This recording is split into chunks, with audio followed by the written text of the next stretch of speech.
nature en libre évolution, c'est un espace de nature ou pas forcément un espace identifié au départ comme de la nature et qu'on va laisser évoluer sans l'intervention de l'homme.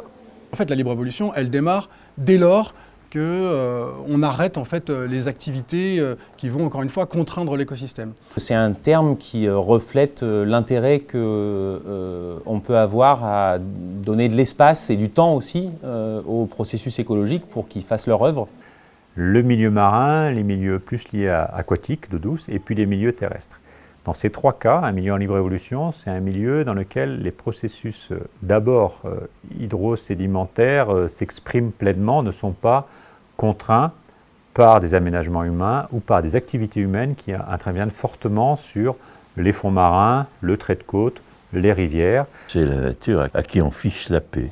Voilà, et donc elle se développe, et pourquoi ne pas la laisser se développer ?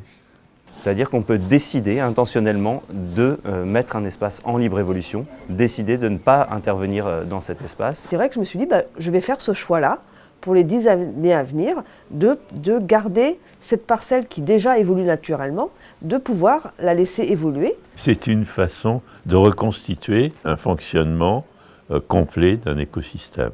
C'est l'idée d'un écosystème dont sa trajectoire est peu contrainte par des forçages anthropiques, c'est-à-dire des activités humaines. Pour moi, c'est une étape dans un gradient de pression humaine.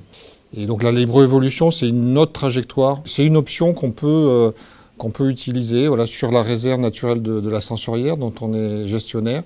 Il y a des secteurs qui sont laissés en libre évolution.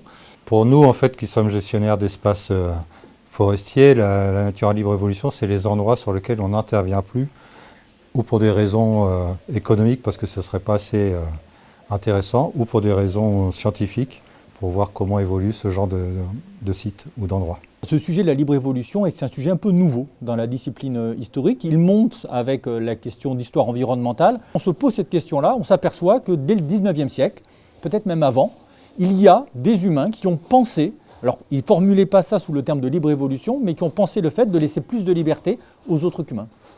La philosophie peut aider dans un débat comme celui-ci, qui doit se faire à plusieurs, avec des gestionnaires, avec différentes disciplines, aider en apportant sa méthodologie de clarification conceptuelle, qui est le cœur du travail philosophique. Là, on s'intéresse avec les réseaux de gestionnaires à savoir comment mettre en œuvre la libre évolution sur le terrain, voir quelles sont les difficultés, les obstacles, les limites, mais aussi les forces de ce mode de gestion et ce que peut apporter ce mode de gestion à un gestionnaire. Un de nos défis, c'est dans ce contexte-là de donner un sens positif à une nature en libre évolution. De ne pas considérer que la nature en libre évolution, c'est quelque chose de subi, mais plutôt d'essayer de faire de cette libre évolution un choix volontariste, quelque chose d'assumé par les habitants. Et donc voilà, un de nos souhaits, c'est aussi de diffuser ce concept pour que les institutions les reprennent dans les différentes stratégies de conservation.